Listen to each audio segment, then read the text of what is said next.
Morning, everybody. Welcome to another episode of the Cash Physical Therapy Headquarters podcast.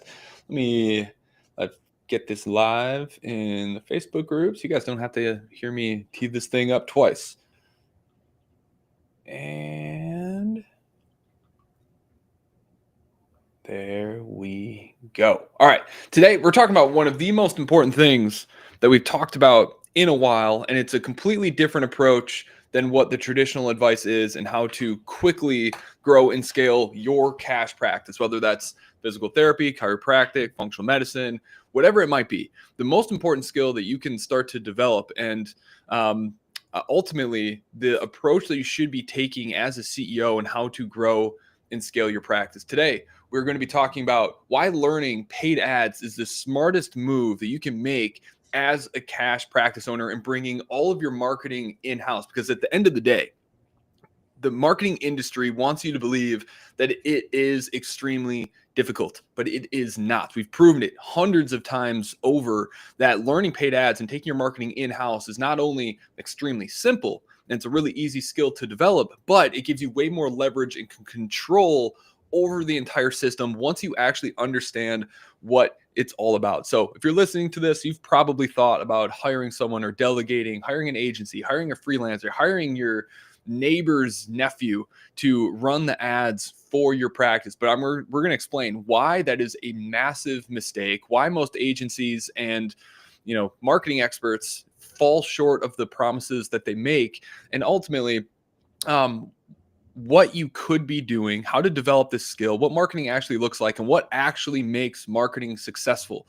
Because once you understand how this works, delegating it becomes very, very simple, because now it's about handing off a system that you already know works and hiring someone to just manage and follow an SOP versus finding someone who actually understands how to do paid advertising and understands the levers that need to be pulled within your business to make that lead acquisition strategy actually successful. So we're going to go deep. We're going to share some stories on how me and Ben originally got partnered up. That's going to tell you some really important things that are going to serve you very well as you grow and scale your practice. So I'm excited to dive into it.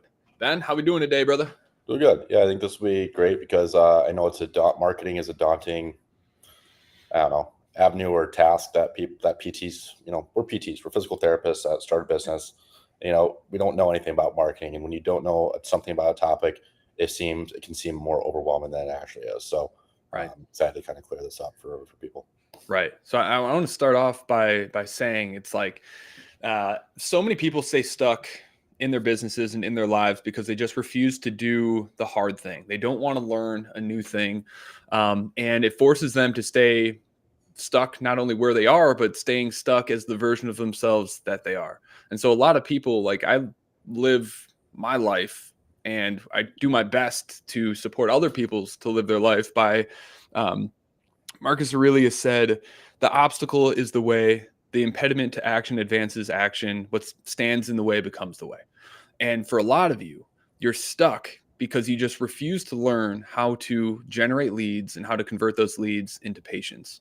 And you're stuck in this never-ending loop of hiring marketing expert after marketing expert, agency after agency, and you never actually get anywhere. You just lose time, you lose tons of money, and at the end of every single experience, you are no wiser. You're in no better a position to make the next decision.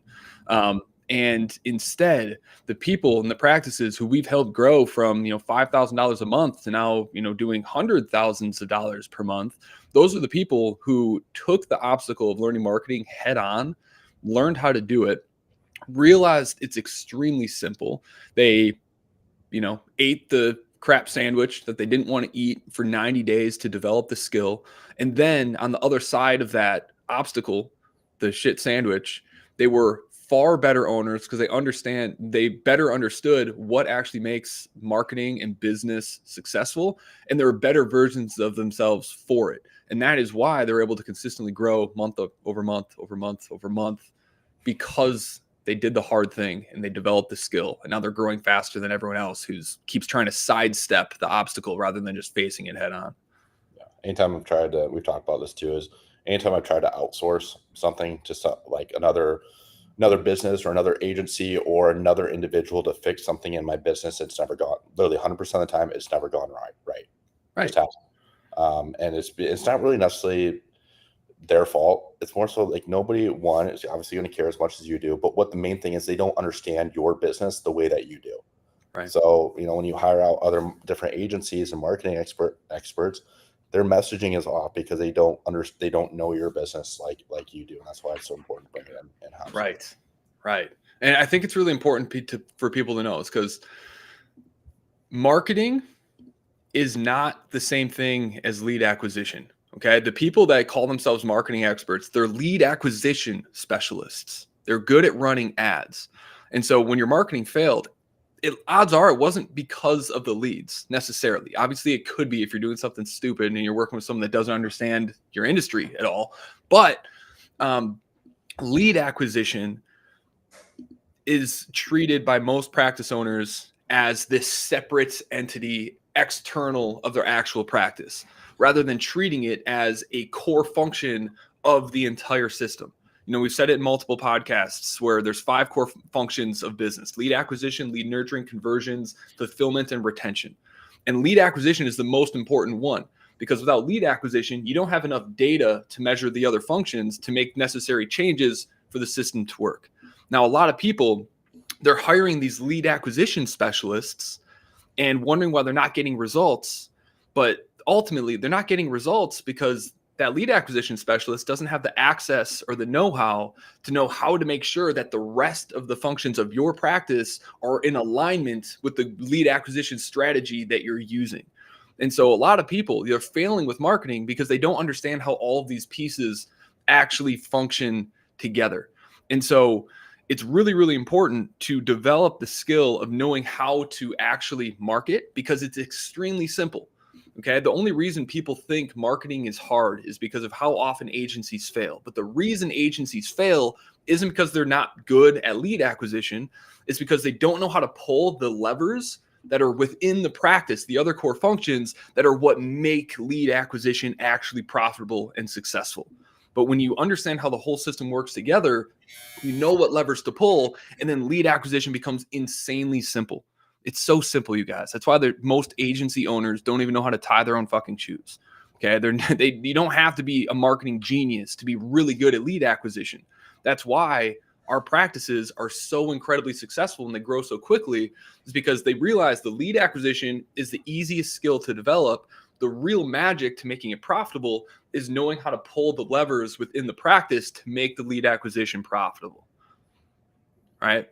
So like Ben, when you first joined us, I think it's a really powerful story for us to share because it's going to highlight the reality of what it takes to make marketing profitable. And it has very little to do with actually changes to the ads. So let's walk them step by step through kind of how we got connected initially.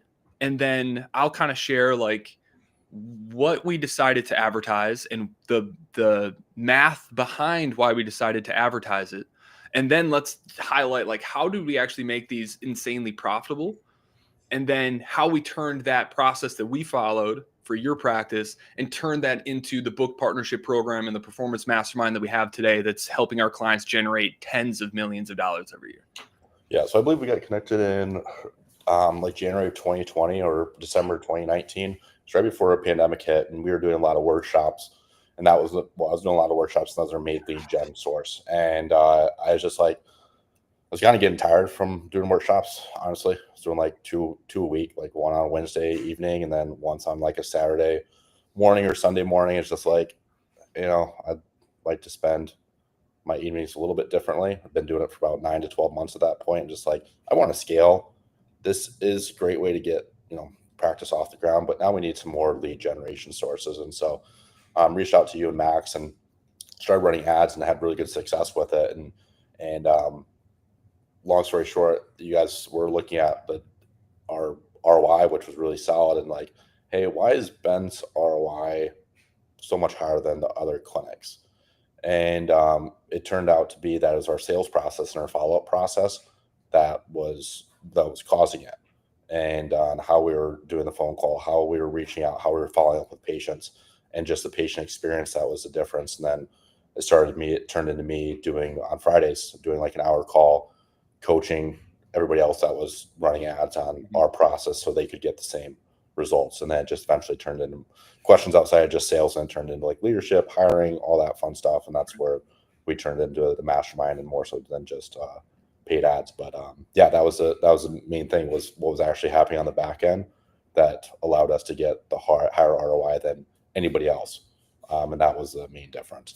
Right. So I'm going to take you guys step by step exactly what happened that caused these ads to be so successful, so you can understand that ads are the easiest thing in the world, and the key to successful marketing is what happens after the lead is actually generated. So first things first, most people, when they start trying to advertise themselves, they fail because they're not advertising the right thing. The first thing that you need is a good offer that's going to attract the right, not just the right people, but the right volume of people to reach your goals. And so real quick, most people when they start out, or whether they do it themselves, they hire an agency, they go one of two directions. They either run a free discovery visit or a free consultation, or because they don't want a deal, they heard the nightmare stories of low quality leads, they want only the best people. And so they advertise a full priced evaluation or first session.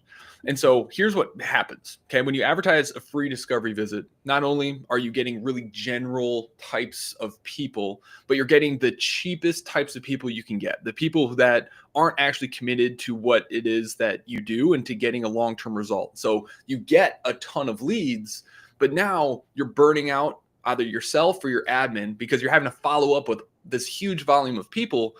And only a very small percentage of them are answering the phone, and a very small percentage of those are actually a good fit. And then when they actually do show up, the few percentage that do, they are caught off guard by the actual cost of getting the result they booked that appointment for. And so this strategy is not good for cash practice owners because you're attracting not only the wrong type of buyer, but you don't have the resources and the capacity to build the lead nurturing system that is required for that lead acquisition system to actually work. These are strategies that are for the ATIs, the Athleticos, the people that are much larger organizations that have more resources to build the processes and the lead follow-up systems to make that strategy work.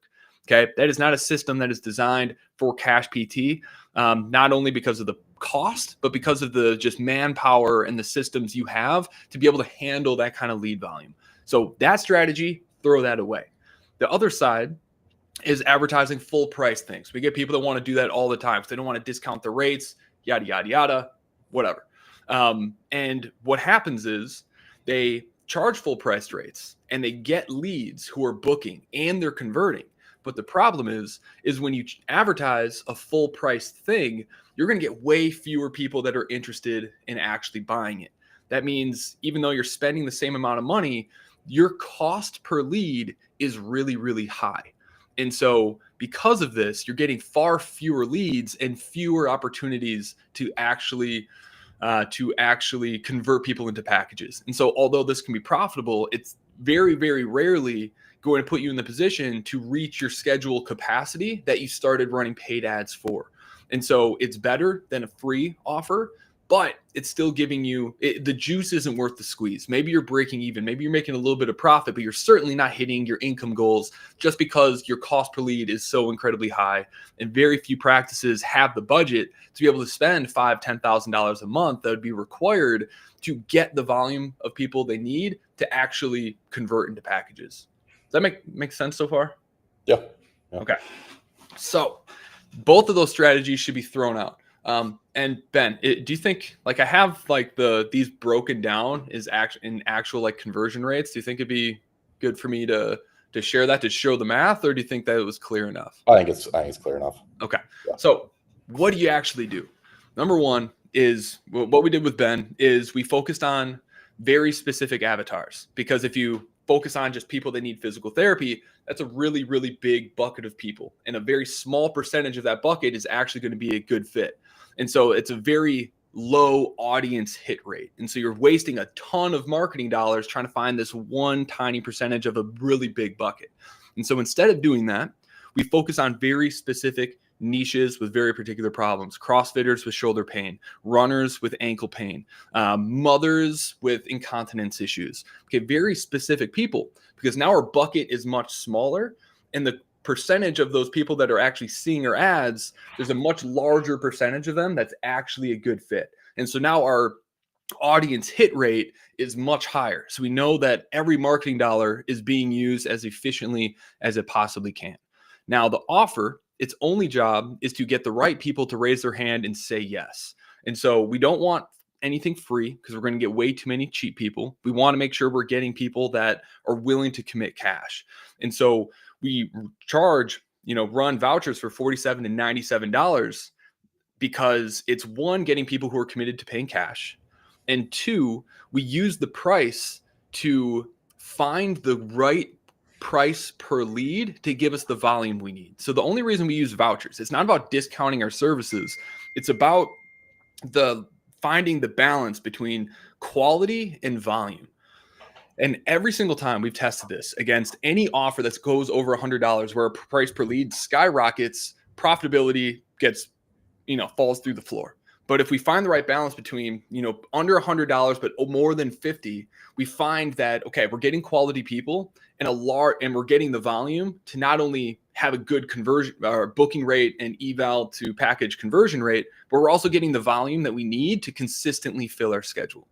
And so that's number one. That's why we run vouchers. It's all about finding the right balance. Okay. So when we set this up with Ben, he immediately was getting a lot of leads, but these leads were actually like pretty decent people. But the first thing that Ben had to do to make these ads work for his practice was change the way that they were taking in patients, build out a process for following up and nurturing the leads that he was getting. Ben, you want to talk to that? Yeah. So big thing is, up until then, it was pretty just dealing with like warm traffic. So it was like people that were referrals, people from workshops that I've already spent an hour with. They already got to know me a little bit. And this is cold traffic. Facebook ads is colder traffic. And so your systems have to be that much tighter. So many people don't really realize that up until, if you're not running cold traffic, you're not really ever having to do much of sales. You're more so order taking, and your systems just need to be airtight. And that's the great thing about running cold traffic, is if you can build out systems that will convert cold traffic, when you get warm traffic in, your conversion rates are also going to skyrocket there, because everything's so much more airtight. So it just makes your practice better and more robust all around. So we had to dial in our follow-up process. Like when a lead opts in, speed to lead was huge for that. Like how quickly are we giving them a call, shooting them a text, and then our follow-up process. What does that look like? Follow-up process every single day, following up with the lead, mixed between emails, texts, phone calls, and then also figuring out how to structure my schedule to optimize for speed to lead as well.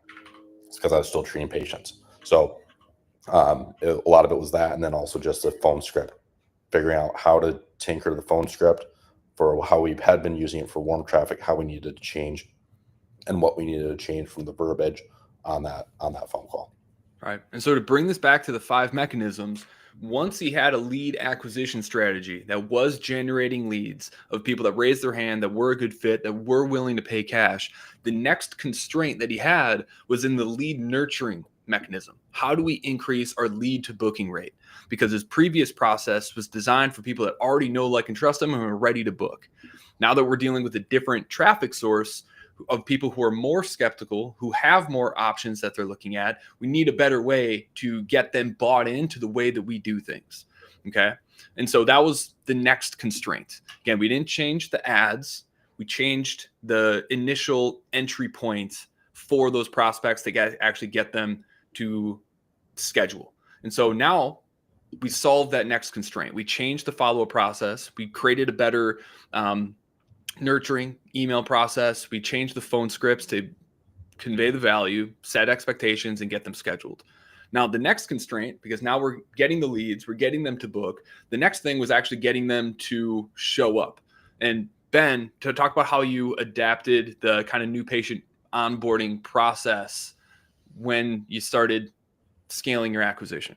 Yeah, so show up rates were also lower it's just gonna be lower for colder traffic. Mm-hmm. compared to warmer traffic. And so it used to be that, oh, I'll just get them, for ones that's met at the workshop or referrals, do the phone call, great, get them scheduled on our EMR. They'll get maybe a text reminder 24 hours before the appointment. They'll show up with their eval, they'll convert. Mm-hmm. It's not the case with Facebook evals. So what we do now is, and again, this is how pumping cold traffic in your business makes your processes and your business better overall. After the phone call, we would send a text recap congratulating them, like, hey, congrats on taking the first step to getting back to X, Y, and Z. Super excited to work with you. Heads up to keep an eye out for the evaluation accelerator form to help us speed up the evaluation process and get more treatment on that first session. If you have any questions or need anything between now and your next appointment or your first appointment at X time, X date, feel free to reach out, give us a call. Happy to talk. Otherwise, looking forward to seeing you on X time, X date. So we're doing a couple things. One, we're congratulating them for taking the step. A lot of people have been like putting this off. It's a lot of times scheduling is a big step for people. You don't realize it, but it is. And next is we're talking about the evaluation accelerator form. So this is a form that it's just an intake form, but we just realized that our intake form completion rate on these evals that were coming for Facebook evals just weren't being completed. And what happened is I had to do a much more robust subjective and objective because I didn't have as much information going into the evals as I'd like. And it was hard for me I'd have to ask more questions to do piercing questions of what was truly motivating this person to get X issue solved. And it was making the sales process more rushed because I had to do a more lengthy subjective and objective than I otherwise would have if I had that information from the evaluation accelerator form or the intake form beforehand. However, nobody just wants to, think about when you go see a physician. How many times do you fill out an intake form and then you go in and the doctor didn't see anything? Like what? They just asked you the same questions that was on the form. Like, what's the point? You got to understand that is their experience. By us calling it the evaluation accelerator form, it gives them incentive to actually complete it because they understand that it's going to allow them to get in more treatment on that first session and hands-on treatment on that first session. We state that in the text. So we give them incentive. People want to know what's in it for me if I do X. If I'm going to put in X effort, what am I going to get in return? If you just call intake forms, there's nothing that they get in return. Mm-hmm. There is, but they don't see it. They can't. Right. You got to bridge that gap for them. So we send that text over. That skyrocketed our completion rate of the intake forms being completed, which in turn also increased our conversion rates because on questions on there, it helps me get to figure out what's motivating them on that side of things. And then we also send a text before the 24 hours before they show up. We send a text from the treating PT. Hey, Ms. Smith, thanks so much for completing the intake forms. Super excited to help you get back to X, Y, and Z. We pinpoint something they said specifically on their intake form about what they want to get to, so they know that we took the time to actually go through that, and they're less likely to no-show, and they actually see that you went through that. And then we confirm the date and time of that appointment. They also get onboarding emails about like parking, frequently asked questions, what to wear, also testimonials as well to warm people up too. Between that. So that's all happening between that first visit and that phone call to warm them up. And that's been a game changer for us too. Right. So just to show you, again, highlight like what's actually happening here. Turn on the ads with an offer for a specific person. There's generating leads. It was at a profit, but we wanted more profit. And so instead of tweaking the ads, we adjusted the front end process and how we're following up and nurturing the leads and the lead nurturing mechanism, which improved our lead to booking rate, increased the profit of the ads without changing the ads. The next constraint was making sure that these people actually showed up by adjusting the new patient onboarding experience. Again, increase the profitability of the ads without changing the ads. And then the next constraint is now you have this colder traffic entering the practice, showing up for their evals. And now the lead or the eval to package conversion rate went down because they're not used to working with colder people that have more objections. And so the next thing that you had to do is better training on managing objections. You want to talk to that, Ben? Yeah. So managing objections is the best way to prevent or to overcome objections, prevent them in the first place. Mm-hmm. And so it's asking better questions, bringing the right energy, nailing that first impression. What type of energy are you bringing in to that first phone call?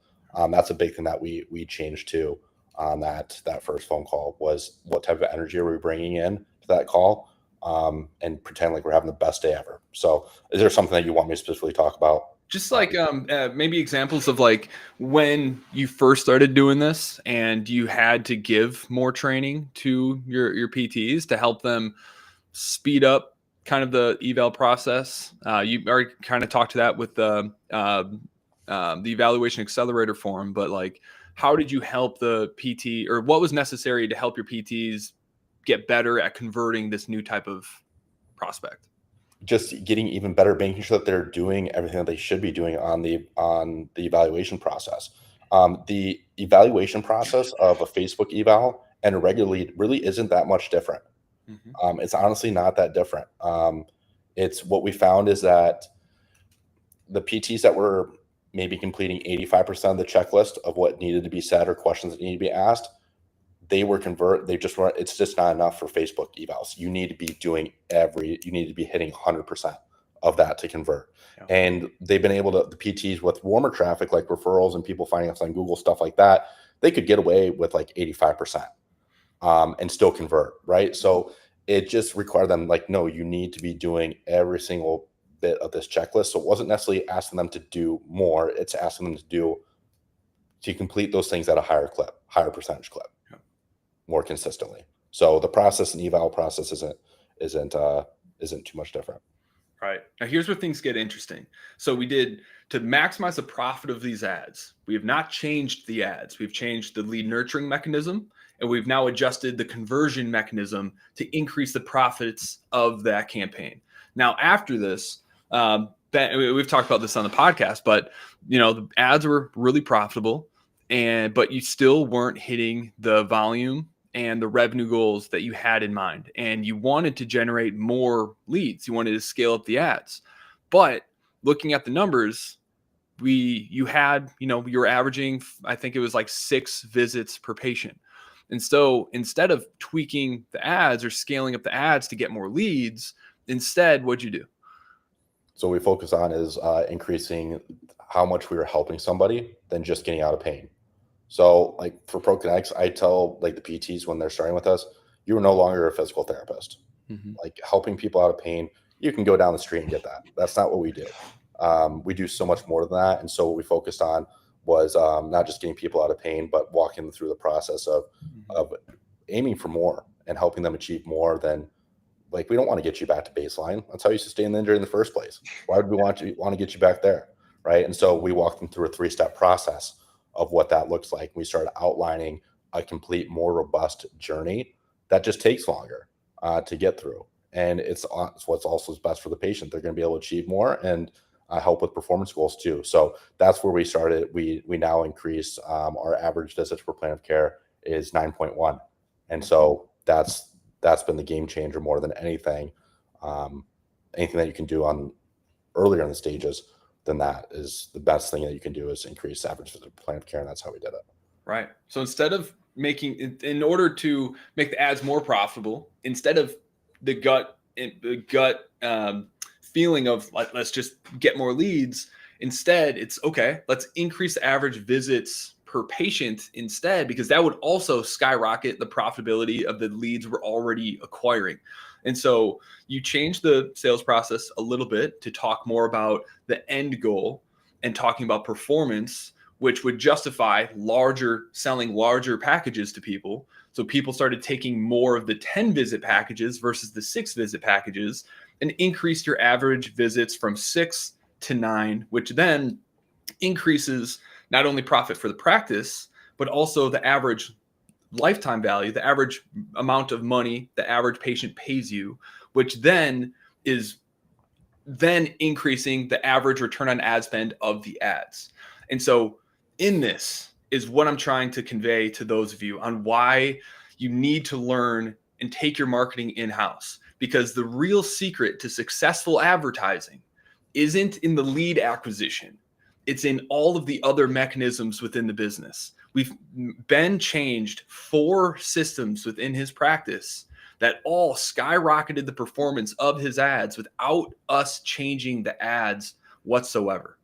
And so the point here is that lead acquisition is the easiest thing ever. Once it's set up, you don't have to do a whole lot to it. All the work to make it successful is what happens behind the scenes. That's why working with agencies very rarely works out, because you have this misalignment between the lead acquisition strategy that's happening and the communication between those two teams, and knowing how to adjust the other mechanisms within the business to make this lead acquisition strategy work. Every lead acquisition strategy out there, whether it's workshops, whether it's webinars, whether it's content, whether it's paid ads, whatever it is, all of them do work. That's why there's so many marketers boasting from the rooftops like their thing's the best. It all works if you have the rest of the mechanisms in alignment with that particular strategy. And so it's difficult to find a marketer they're not really marketers. They're lead acquisition specialists that understand what levers to pull within the business that's actually going to make that lead acquisition strategy profitable. That's why their only solutions are spend more money and do a better job of following up with your leads.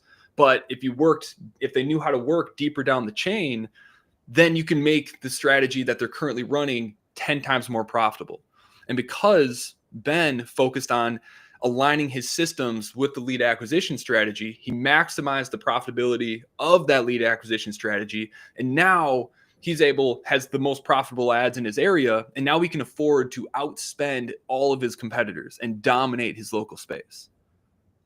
And that's because we charge what we do, and patients stick around long enough. Right. And so that's the key to all of this. Marketing and lead acquisition are extremely simple. Great marketing comes when you become a practice operator and you're willing to adapt the systems that got you from A to B so that you can get to C, because what got you here is not going to get you there. And as you scale your lead acquisition strategies, just like in the human body, if you change how one system is working, it's going to have an impact and a ripple effect throughout the remaining systems. And so when you add in a lead acquisition strategy, but don't change any of the other systems, well, that's just not going to work. You're trying to make a puzzle piece fit where it doesn't belong. And so Ben was massively successful, and our clients were massively successful because we teach them the easy part, the lead acquisition, that you barely have to change, that you can do in an hour a week, and then just focus on upgrading and optimizing the remaining systems.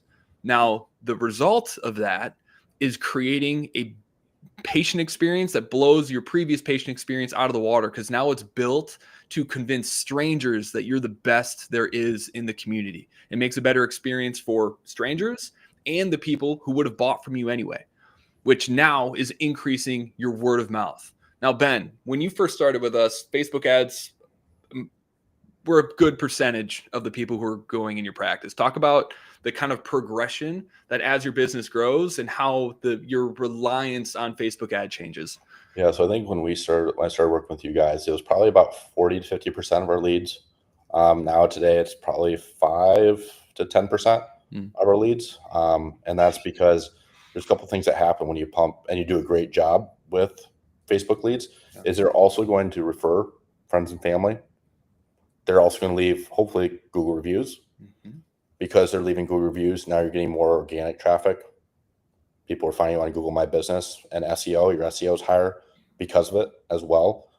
So now now it's helping other lead generation sources. So it helps our referrals. We generate more referrals because of it. We otherwise wouldn't without Facebook ads. We also collect more Google reviews than we otherwise wouldn't, which again jumps up SEO and Google My Business, generating leads. So it's helping 2 other lead generation sources that we otherwise wouldn't without the Facebook ads. So now overall, our lead generation source is less for Facebook ads because those other sources are more powerful because of the ads that we've ran in the past. Right. And so think about it like a rocket being launched into space. Okay. To reach the stratosphere, they have boosters. Those are your Facebook ads when you're getting started. You need them to get you into the stratosphere where gravity fades away, where the word of mouth, the organic people finding you on Google because of your increase in Google reviews can now start to sustain the business. And what happens when a rocket reaches the stratosphere? The boosters break away. And now your Facebook ads become more of thrusters to push you in certain directions, to give you a little bit of boost where you need it. But it's no longer the thing that you rely on for propulsion. Good way to put it. That's a new analogy. I'll hang on to that one. Yep. Okay, so that's why delegating your marketing is silly because you're paying people thousands of dollars for lead acquisition, not marketing.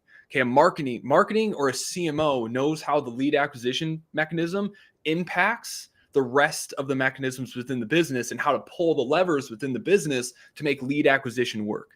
Okay, and so it is all connected. And if the person you're working with doesn't know how all that works, then your marketing's not going to work. Okay, and so lead acquisition is the easiest thing in the world. That's why there's so many people out there that have no idea what they're doing in business who are now marketing experts, but they're really lead acquisition specialists. What you need is to just learn the same skills that these people learned that is really, really easy, that you can master in 90 days to learn how to get lead acquisition dialed in, so that you have the volume to start to optimize the rest of the functions in the business to lift up the entire patient experience that you're creating, so that you can start to snowball the entire practice to the point where now you don't need to rely on Facebook ads anymore. Easy as that. Okay. I mean, Ben, you started doing the ads initially, like pretty easy. Yeah, I mean, it's a learning curve, like with setting them up. But the nice thing is, like, once they're set up, they're set up. Right. And it's not that you need to run your own Facebook ads forever. It's you need to know how it works, and you need to build the system, because now you have the expertise, the knowledge, and the leverage to delegate it effectively. Okay. Now it's about handing off a system that works, that you have a process that someone can follow, and you just need to hire someone you trust not to break it, versus trying to find someone that not only knows the lead acquisition piece, but knows how to optimize the rest of the functions of the business to make that lead acquisition successful. And so you're in a much leveraged position. And now people who've come through our program who never in a million years wanted or planned to run their own ads, they refuse to give them up because they realize just how easy it is and how little time it takes. And they can't justify paying $1,500, $2,000 a month for someone to do it. Instead, they hand it off to their admin, or they buy back their time so they're not treating anymore. And then they just become the ads person. They just spend 2 hours a week working on their ads. Because it really is that easy. So the success of marketing is not the lead acquisition. It's everything you do behind it. Okay. That's how you dial in the profit, not changing the ads where, people make you believe that marketing is really, really hard. It's really, really easy if you know how to pull the levers in the rest of the business to make it align with the lead acquisition strategy you have in place. So if you want to learn how to run paid ads, and not only run paid ads and master lead acquisition, but also how to become a practice operator, understand how the other 4 functions in your business work, and how to track your numbers so you know what levers to pull and when, go to clinicalmarketer.com, apply to work with us. We'll jump on a call. We'll audit your practice systems currently and see what it is that we could do to help you scale more efficiently and quickly over the next couple months and years. And once you have this skill, delegate it so that you have an in-house, consistent, predictable way to reach your income and your revenue goals within your community and within your practice. Guys, if you have any questions on this, don't feel free to drop them in the comments. We'd love to circle back on them and support you. If you have questions about the call, just book the call. We'll follow up with you with an email that's going to break down the entire process, ask you a few questions about where you're currently at, what you're doing, and some of your KPIs, so that we can make it a productive conversation when we actually speak with you. Have a good day, everybody. Yes.